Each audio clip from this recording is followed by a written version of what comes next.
Hello प्यारे बच्चों, तो आज अपन पढ़ते हैं कि रेडिएशन की मदद से कैसे कैसे कैंसर सेल्स को नष्ट किया जा सकता है, कैंसर का ट्रीटमेंट किया जा सकता है। आपको पता होगा कि रेडिएशन में इतनी ज़्यादा एनर्जी होती है कि किसी भी कैंसर कोशिका को ये नष्ट कर सकती है। तो रेडिएशन पहली बात निकलती कहाँ से है, तो इसके लिए अपने पास में होता है एक रेडियो एक्टिव सोर्स।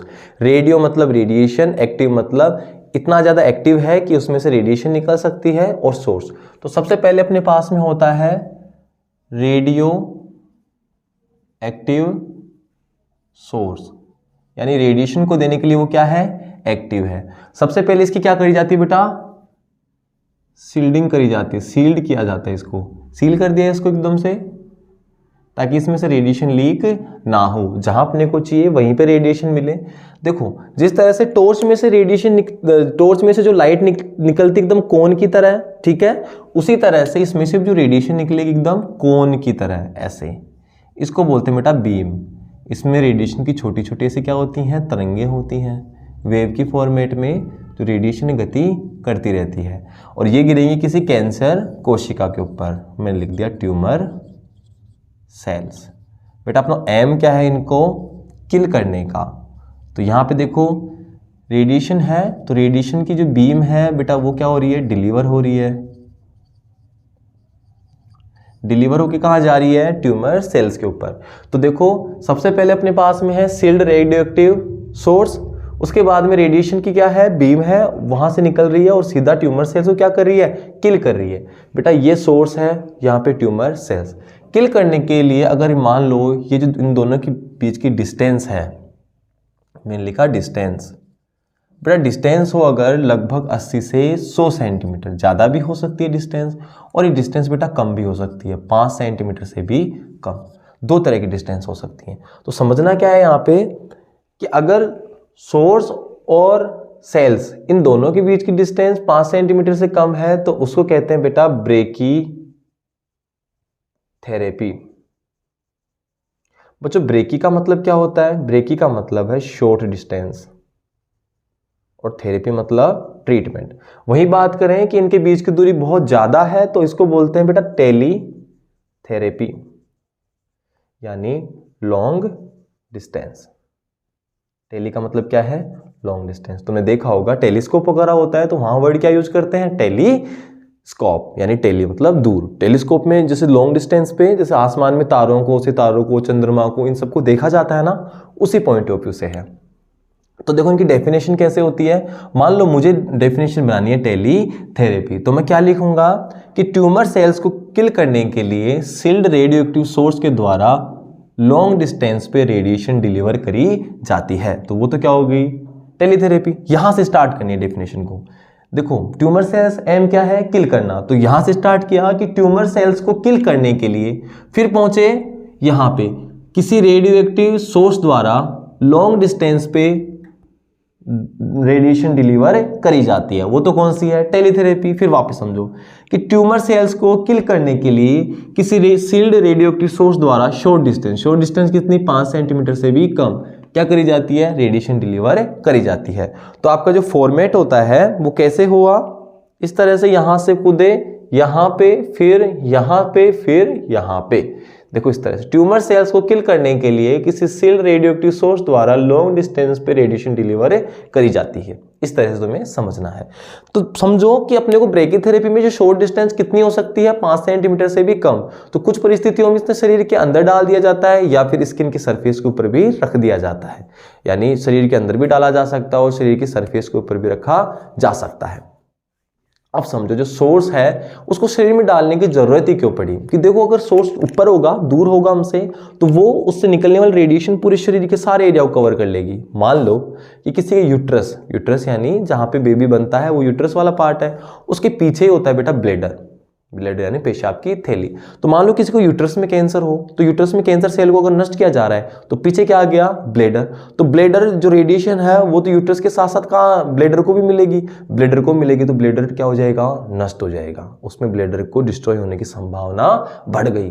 तो इससे बचने के लिए क्या किया अपन ने, तो अपन ने क्या किया कि वेजाइना के थ्रू जो सोर्स है उसको डायरेक्ट यूट्रस में डाल दिया, तो जितनी रेडिएशन चाहिए वो किसको मिलती रहेगी, यूट्रस को, और आपका जो ब्लेडर है या फिर रेक्टम है ये सब क्या रहेंगे, सेफ रहेंगे। तो उसका जो एम होता है ब्रेकीथेरेपी का, वो एम क्या हुआ कि जो ट्यूमर सेल्स हैं उनको तो कैसी डोज मिलनी चाहिए बेटा, हाई डोज। और जो ट्यूमर सेल्स के आसपास के टिश्यू हैं ये वाले, और जो नॉर्मल टिश्यू हैं, तो मैंने कहा कि ट्यूमर सेल्स को कैसे मिले, हाई डोज, और आसपास को इंग्लिश में क्या कहते हैं, सराउंडिंग। सराउंडिंग टिश्यू बोल दो या सेल्स बोल दो, सेल्स के ग्रुप को क्या कहा जाता है, टिश्यू। इसको कैसी डोज मिलनी चाहिए, लो डोज। लो डोज का दूसरा नाम होता है बेटा rapid fall of. Rapid fall of, rapid मतलब तेजी से, फॉल ऑफ मतलब गिरती हुई, यानी एकदम तेजी से गिरती हुई। मान लो इसकी रेडिएशन मान लो 100 है, तो इसमें कितनी होनी चाहिए, गिरते हुए कितनी हो जाए, 20, 10 इतनी आ जाए। तो अपन क्या कहेंगे कि एम क्या रहा कि ट्यूमर सोल्स को कैसे मिले, हाई डोज मिलनी चाहिए, और उसके आसपास उसको घेरने वाले सराउंडिंग टिश्यू कैसी डोज मिलनी चाहिए, लो डोज मिलनी चाहिए। अब बात करते हैं कि कोई भी आइडियल अपने पास ब्रेकीथेरेपी सोर्स है, उसकी क्या क्या विशेषताएं होनी चाहिए। तो पहली विशेषता क्या है, ये सोर्स है बेटा। सोर्स है ना, साइज में कैसा होना चाहिए, छोटा होना चाहिए। अगर सोर्स साइज में छोटा है और रेडिएशन भी कैसी दे, अच्छी दे, तो इसको बोलते हैं बेटा स्पेसिफिक एक्टिविटी। तो अपन क्या कहेंगे कि इसकी जो स्पेसिफिक एक्टिविटी है बेटा वो क्या होनी चाहिए, हाई होनी चाहिए। हाई मतलब ज्यादा होना चाहिए। दूसरी बात, ये क्या निकाले यहाँ पे, रेडिएशन निकाले। कौन सी रेडिएशन निकाले, गामा रेज निकाले, क्योंकि गामा रेज की एनर्जी क्या है, ज्यादा है, वही कैंसर को नष्ट कर सकती है। ठीक है, इनकी एनर्जी कितनी होनी चाहिए, 0.2 से 0.4 मेगा इलेक्ट्रॉन वोल्ट। अब बात की निकाले क्या, गामा रेज। क्या नहीं निकालनी चाहिए, ये निकालनी नहीं चाहिए, कोई भी गैसियस प्रोडक्ट नहीं निकालना चाहिए, गैस वगैरह नहीं निकाले, और साथ में कोई चार्ज पार्टिकल भी नहीं निकाले। चार्ज पार्टिकल जैसे इलेक्ट्रॉन, प्रोटॉन, ये भी नहीं निकालनी चाहिए।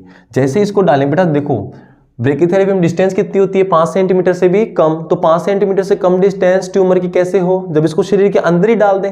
अगर शरीर के अंदर डालें तो शरीर में घुलना नहीं चाहिए। तो अपन ने क्या लिखा, इनसोल्यूबल, घुलेगा नहीं तो शरीर के लिए जहरीला भी नहीं होगा, तो लिख दिया नॉन टॉक्सिक।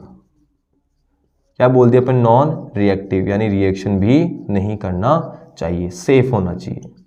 और साथ में इसकी जो कॉस्ट है बेटा वो भी क्या हो, लो हो, कम कॉस्ट होनी चाहिए, या कॉस्ट इफेक्टिव। अब समझो कैसे समझना है इसको।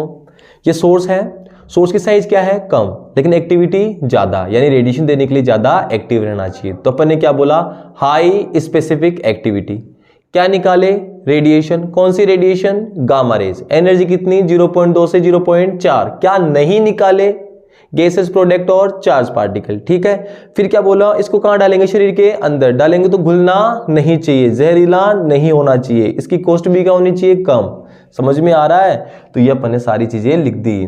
ठीक है, अब उसके बाद में पढ़ते हैं कि ये सोर्स बनाया कैसे जाता है, सोर्स को रखा कैसे जाता है। ठीक है, उसके बारे में डिटेल से पढ़ते हैं। अब बात करते हैं सोर्स की शेप और साइज की। तो उसको समझने के लिए सबसे पहले कहानी सुनते हैं। कहानी क्या है कि अपने पास में एक ट्यूब थी। ठीक है, अब मेरे को इस ट्यूब को पिचका के और ऐसे प्लेट बनानी है। कैसे बनाऊंगा, तो अपन ने एक मेथड अपनाया कि अपन ने ली पहले एक सुई। ठीक है, सुई में यहाँ पे डाल दिया एक वायर। ठीक है, इस तरह से तार, लोहे का तार था मान लो। वायर डालने के बाद में इस तरह से एक वायर होते हैं ना ऐसे, ये वायर डाल दिया। वायर के पीछे बांध दिया यहाँ पे एक रिबन।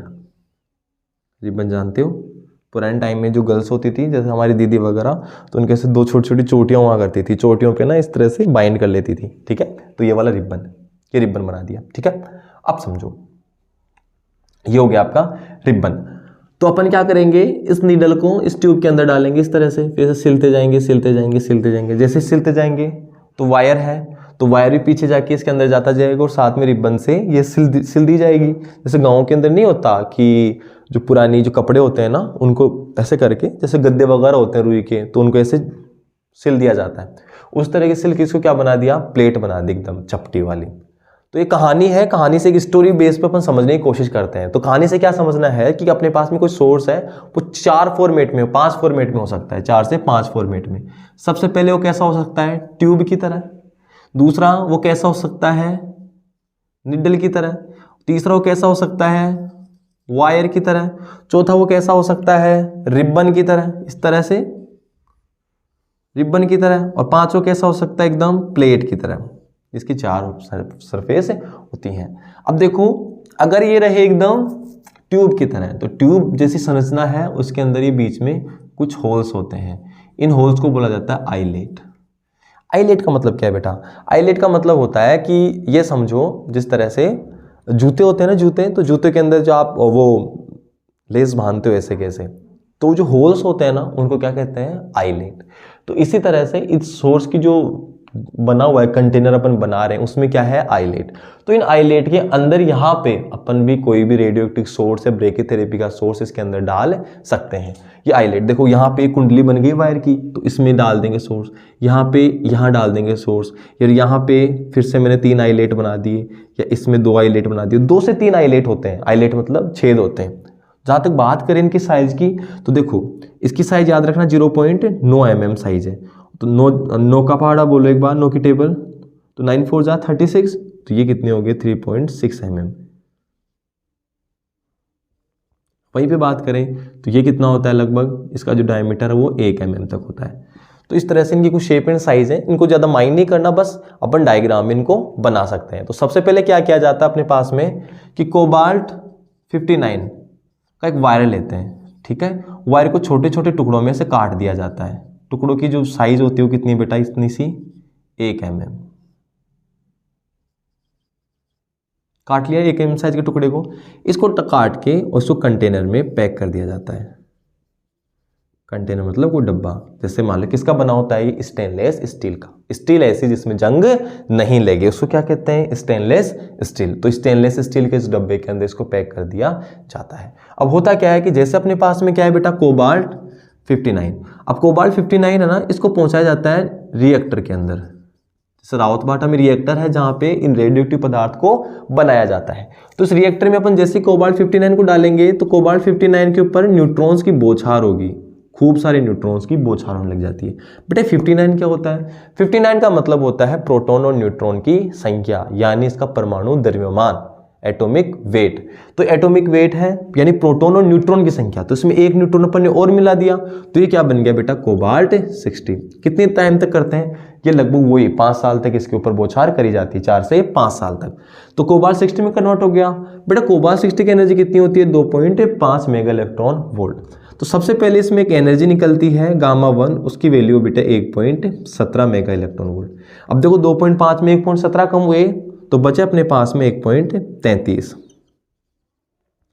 फिर दोबारा में एक और गामा रेज निकलेगी बाहर, वो कितनी बेटा 1.33 मेगा इलेक्ट्रॉन वोल्ट। लास्ट में कितनी बन गई, 0। तो यानी अब अपने पास में कोबाल्ट 60 से क्या मिल गया, निकल 60। आ गया समझ में। यानी इस फॉर्मेट में देखो ये तो रिएक्टर में हो रहा है, और ये क्या हो रहा है, सोर्स जो भी है वो डीके मतलब नष्ट हो रहा है, सोर्स का डीके। सबसे पहले कोबाल्ट 59, उस पर की न्यूट्रॉन की बौछार, जैसे न्यूट्रॉन करेंगे तो 59 से कितने बदल गया, कोबाल्ट 60 के अंदर। इसकी एनर्जी कितनी, 2.5। तो 2.5 में सबसे पहले एनर्जी गामा 1 कितनी निकली, 1.17। फिर कम हुआ, कितना बन गया, 1.33। फिर गामा 2 कितनी निकली, 1.33, बन गया कितना, 0, यानी निकल 60 बन गया। अब देखो 1.17 और 1.33 के बीच का गैप कितना हुआ, लगभग 1.25 मेगा इलेक्ट्रॉन वोल्ट। तो इसलिए कहते हैं कि कोबाल्ट जो 60 है उसकी एवरेज एनर्जी कितनी होती है, 1.25 मेगा इलेक्ट्रॉन वोल्ट। क्या इसमें कोबाल्ट 60 ही काम आता है और कोई सोर्स नहीं आते? हाँ आते हैं। कौन कौन से आते हैं, तो उनको डिटेल में पढ़ने की कोशिश करते हैं। सबसे पहले बात करते हैं बेटा रेडियम की। देखो इनको ऐसे ही याद रखना है, सीरीज वाइज सीरीज। तो अपन लिखा radium, caesium, cobalt, iridium, iodine, palladium, इस तरह से। बेटा सबसे पहले बात करते हैं इनके एटॉमिक वेट की। क्या क्या एटॉमिक वेट है बेटा, रेडियम एटॉमिक वेट लिख देता हूं उसको, एटॉमिक वेट। रेडियम कितना होता है, 226, caesium 137, cobalt 60, iridium 192, iodine 125, palladium 103। ठीक है, वहीं बात करें कि इनकी एनर्जी कितनी होती है, तो एनर्जी याद करने का तरीका होता है। क्या क्या होता है बेटा, रेडियम कितनी है बेटा, 0.83। सबसे पहले तुम्हें याद रखनी है कोबाल्ट की एनर्जी कितनी होती है। कोबाल्ट की एनर्जी 1.25, तो मैं लिख दे 1.25। अब यहाँ देखो 2 का पहाड़ा बोलना है, 0.02, 0.02, 2 का 2 में से फिर 2 जोड़ा तो 0.4, 0.4 मत करना, बस मैं एक ट्रिक बता रहा हूं कि पहले यहाँ पे 2 लिखा, 2 नहीं लिखना, 0.2, फिर यहाँ पे 0.2, फिर उसके बाद में 4, उसके बाद में 6 और 6 के बाद में कितना आ गया 8। यानी एनर्जी याद करने का तरीका क्या रहा, पैलेडियम से स्टार्ट करना, 2 2 4, कोबाल्ट के 1.25 आ गए, ऐसे कैसे 2 फिर वापस 2, फिर 2 4, फिर 4 के बाद में 6, 6 के बाद में 8, उससे पहले क्या लगाना है पॉइंट। उसके बाद में बेटा लिखनी है इसकी हाफ लाइफ। हाफ लाइफ कितनी होती है बेटा, ये कितना है 226 है ना, इतना सा है। मैंने पहले लिखा 1, उसके बाद में लिखो 1 के बाद में जैसे 1 लिख दोगे उसके बाद देखो 1 लिख दिया, समझना ध्यान से, पहले अपन ने 1 लिख दिया, अपने मन से ही 1 लिख दिया, ठीक है। फिर यहाँ पे आ गया 6, उसके बाद में 2, उसके बाद में 2, यानी 1622, ठीक है, ये लिख दिया। अब बात करें कोबाल्ट की कितनी होती है हाफ लाइफ, याद रखना 5.26 ईयर, ठीक है, 5.26 ईयर। अब बात करते हैं इसके लिए कि पैलेडियम के लिए लाइफ कितनी रहेगी, तो ध्यान रखना, पहले सीजियम के लिए देख लेते हैं। तो सीजियम की याद ही रखनी कितनी बेटा, 30 साल। अब यहां पे याद रखना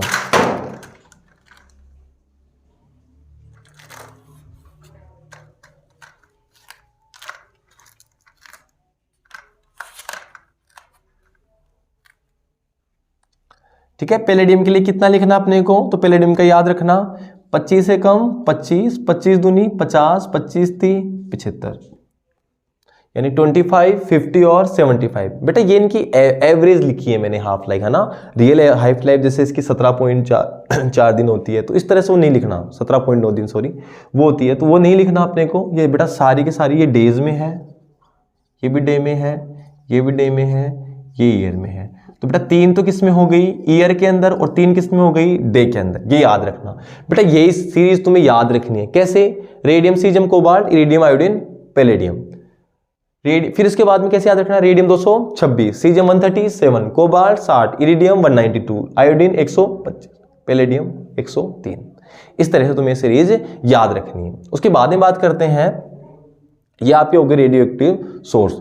या तुम्हें लिखना होता है कि क्वेश्चन आता है कि आइसोटोप्स के बारे में बताओ, तो आइसोटोप में भी क्या आएंगी, ये की यही आएंगी, ठीक है, समझ पा रहे हो। चलो उसके बाद समझो कि देखा होता क्या है कि सबसे पहले अपने पास में होता है ये सोर्स, सील्ड है, ये सील्डिंग करी हुई है कंटेनर में, पर सबसे पहले इसको डाला जाता है एक एप्लीकेटर के अंदर।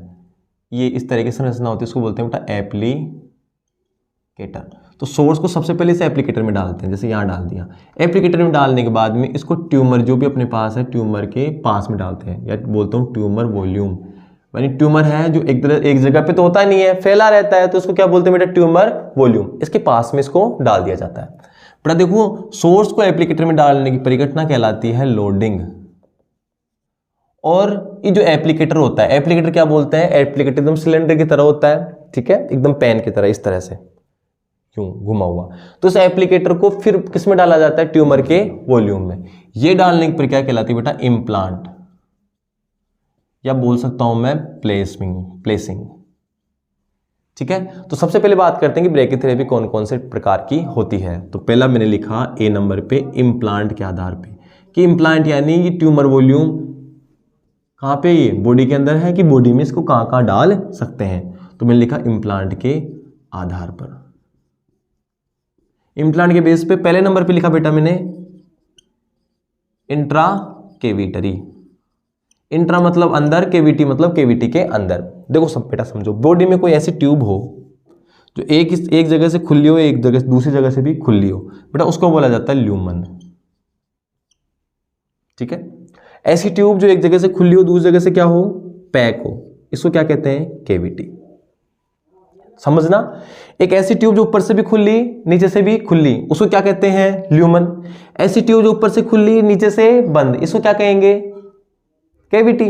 तो अपनी बॉडी में केविटी कौन कौन सी होती है, फीमेल्स के अंदर जैसे केविटी कौन सी है, यूट्रस है, वेजाइना है, ये सब केविटीज होती हैं, ठीक है। तो अपने क्या कहा कि इंट्रा केविटी में कि इसके अंदर ट्यूमर सेल जो अपने पास में सोर्स है उसको कहां रखा जाता है, या तो यूट्रस में रख दो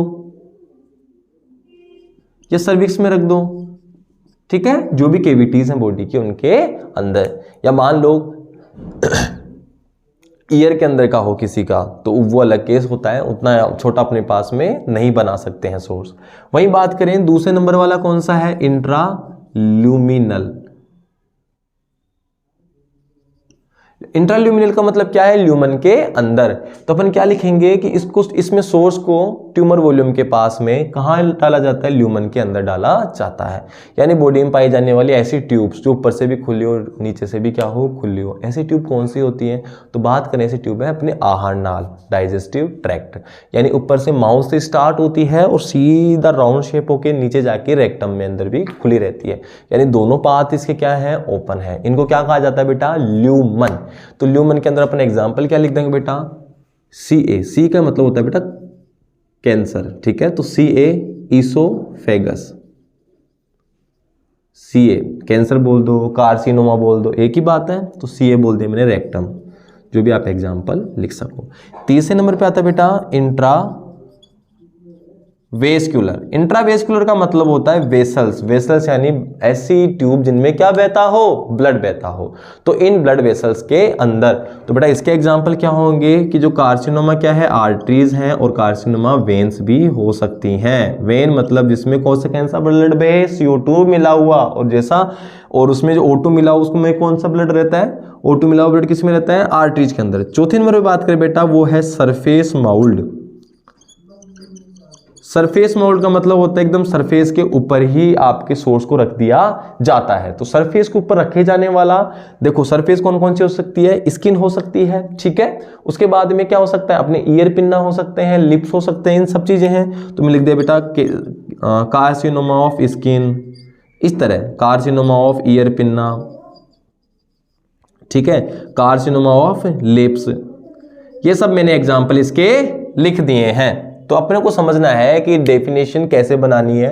तो अपने को क्या लिखना है, इसमें देखो, इसमें सोर्स को ट्यूमर वॉल्यूम के पास में कैविटी में इंप्लांट किया जाता है, इंप्लांटेशन के आधार पे है। इसमें सोर्स को ट्यूमर वॉल्यूम के पास में ल्यूमन में इंप्लांट किया जाता है।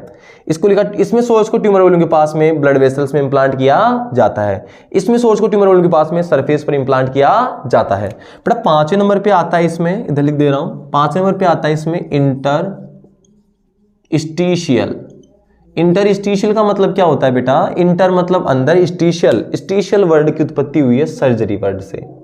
सर्जरी यानी आपने की कोई सर्जरी और सर्जरी करके सोर्स को उसके अंदर डाल दिया। तो आपको समझना है कि इसमें सोर्स को सर्जरी करके बॉडी वॉल्यूम के अंदर यानी ट्यूमर वॉल्यूम के अंदर डाल दिया जाता है। इसमें बॉडी क्या करनी पड़ती है, आपको सर्जरी करनी पड़ती है। इसका एग्जांपल क्या है, जैसे ब्रेस्ट है तो इसको ब्रेस्ट के अंदर डाल देते हैं, या फिर प्रोस्टेट ग्रंथि होती है तो प्रोस्टेट के अंदर भी क्या करते हैं, कैंसर सेल को नष्ट करके कैंसर सेल्स में इसको डाल दिया जाता है, ठीक है, नष्ट करने के लिए, ठीक है। तो ये आपके प्रकार हो गए इम्प्लांटेशन के आधार पर। अब बात करते हैं बेटा कि ड्यूरेशन के आधार पर, कि ट्रीटमेंट ड्यूरेशन क्या हो सकता है। ट्रीटमेंट ड्यूरेशन भाई कितने टाइम तक अपने शरीर के अंदर रहेगा। तो पहला तो होता है बेटा टेम्परेरी,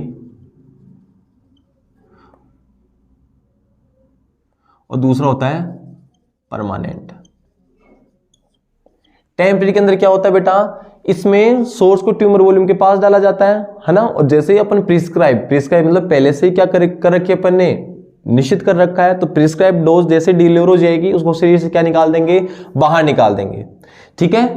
दूसरा परमानेंट, तो इसमें क्या होगा कि सोर्स को शरीर के अंदर डाला जाता है और लाइफ टाइम तक के लिए वहीं रहने दिया जाता है कि जब तक डीके कंप्लीट नहीं हो जाए, जो भी डीके क्षय हो रहा है वो कंप्लीट नहीं हो जाए। तो देखो परमानेंट वाला ऐसा होना चाहिए जो शरीर के अंदर ही रह जाए, ठीक है, यानी थोड़े दिनों में अपने आप ही नष्ट हो जाए। तो कौन से वाले हैं ऐसे, ये वाले। अगर ये शरीर के अंदर 25, 50 या 75 दिन तक रहेंगे तो अपने आप ही नष्ट हो जाएंगे। तो परमानेंट के अंदर कौन से आते हैं, ये वाले आपके कौन से हैं, परमानेंट के लिए। और ये वाले कौन से काम में आते हैं आपके, टेम्परेरी। क्योंकि इनके देखो ये इतने टाइम तक रहते हैं तो इनको शरीर के अंदर परमानेंट तो रख ही नहीं सकते हैं। तो कोई भी इंसान 1622 साल तक तो जीवित रह ही नहीं सकता है। आप 5 साल तक भी उसके शरीर में नहीं डाल सकते हो, क्योंकि तब तक तो वो क्या रहेगा, उसमें से रेडिएशन अपने आप ही निकलती रहेगी। तो उसके आसपास के लोग कैसे जिंदा रहेंगे फिर। तो इसके लिए क्या करते हैं कि ये तो यूज किस में किया जाता है, टेम्परेरी के लिए। क्योंकि एक बार ये सोर्स बन गया तो इसका आप लगातार 5.5 साल तक, इसके 5.25 साल तक इसका इस्तेमाल कर पा रहे हो, ठीक है। दूसरी बात कि इनकी एनर्जी भी क्या है, ज्यादा है। अगर इनकी एनर्जी ज्यादा है तो ये जल्दी से ट्रीटमेंट करेंगे, फिर शरीर से बाहर निकाल दी जाएंगे। इसकी एनर्जी क्या रहती है, कम रहती है। अगर एनर्जी कम है तो धीरे धीरे रेडिएशन निकालते रहेंगे, यानी आपके शरीर में ज़्यादा नुकसान नहीं पहुंचाने वाले, अगर इनको आप परमानेंटली भी रख दो तो। यानी अपन समझते हैं कि टेम्परेरी वाले की जो हाफ लाइफ है, तो हाफ लाइफ क्या होनी चाहिए बेटा टेम्परेरी वाले की, ज़्यादा, और साथ में इसकी एनर्जी भी क्या होनी चाहिए, ज़्यादा। वहीं बात करें टेम्परेरी वाले की, तो इसकी हाफ लाइफ क्या रहे बेटा, कम, और इसकी एनर्जी भी क्या रहनी चाहिए बेटा, कम। इस तरह से अपने पास में टेम्परेरी और परमानेंट इम्प्लांट है। तो बेटा परमानेंट वाले की जरूरत कहां पड़ती है, सपोज करो कि किसी के ब्रेस्ट या प्रोस्टेट का कैंसर है, तो ब्रेस्ट या प्रोस्टेट का कैंसर है, तो जैसे ब्रेस्ट है तो ब्रेस्ट के अंदर से आपको क्या करना है कि आप डायरेक्टली उसके अंदर ट्यूमर्स को नष्ट कैसे करोगे, कि ट्यूमर वॉल्यूम के पास में आपको सोर्स को डालना पड़ेगा। कैसे डालोगे, सबसे पहले सर्जरी करी, सर्जरी करने के बाद में उसके अंदर सर्जरी करके सोर्स को आपने डाल दिया और फिर स्टिचेस लगा दिए, यानी टाँके लगा दिए। अब मान लो कि जैसे उसकी रेडिएशन डिलीवर हो गई तो क्या करोगे, फिर वापस सर्जरी करोगे, उसको वापस निकालना पड़ेगा। तो इसके लिए आपको ऐसे सोर्स काम में लेने चाहिए जो कैसे हो, परमानेंट। परमानेंट यानी इसको एक बार शरीर में डाल दिया ब्रेस्ट के अंदर, तो डालने के बाद वो वहीं रहने दो। वही बात करें प्रोस्टेट की, तो प्रोस्टेट के लिए भी कैसा काम में लेते हैं, परमानेंट वाला। समझ में आ रहा है। वही टेम्परेरी की बात करें तो टेम्परेरी में बाकी बहुत जो भी कैंसर सेल्स हैं, जैसे मान लो ईसोफेगस का हो गया आपके, या फिर आपके यूट्रस का हो गया, या सरफेस का हो गया, तो उसमें आप सब वाले टेम्परेरी यूज कर सकते हो कि एक बार शरीर पर रखा, जैसे रेडिएशन डिलीवर कर दी, उसके बाद शरीर से कहाँ निकाल दिया, बाहर निकाल दिया। तो इस तरह से आपके दो तरह के सोर्स हो गए, एक तो टेम्परेरी, एक परमानेंट। तीसरा आता है बेटा आपके लोडिंग के आधार पर। ठीक है, लोडिंग कौन सी प्रोसेस होती है, मैंने कब बताया था तुम्हें कि सबसे पहले सोर्स है, इसको किस में डाला जाता है, एप्लीकेटर के अंदर। ठीक है, तो एप्लीकेटर के अंदर सोर्स को डालने की प्रक्रिया क्या कहलाती है, लोडिंग, और इसको फिर बॉडी में डालने की प्रक्रिया क्या कहलाती है, इम्प्लांट या प्लेसिंग।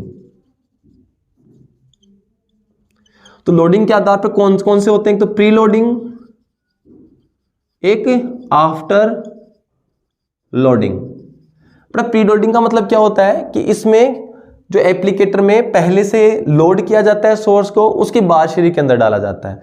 आफ्टर लोडिंग में क्या होता है, पहले एप्लीकेटर को बॉडी के अंदर डाल दो, उसके बाद सोर्स को प्लेस करो। सोर्स को बाद में कैसे डाल सकते हैं, रिमोटली यानी किसी रिमोट की मदद से, कंप्यूटर्स की मदद से, या आप डायरेक्टली भी डाल सकते हो आपके पास में, क्योंकि सोर्स तो सील्डेड रहता है, ट्यूब्स के अंदर से आता जाता है। ठीक है, तो मैन्युअली भी डाला जा सकता है। मैन्युअली मतलब आप डायरेक्टली उसमें इन्वॉल्व भी हो सकते हो और रिमोटली भी डाल सकते हो। तो मैंने क्या कहा कि प्री लोडिंग, प्री मतलब इसको एप्लीकेटर को बॉडी में डालने से पहले ही सोर्स को क्या किया जाना चाहिए, लोड करा जाना चाहिए।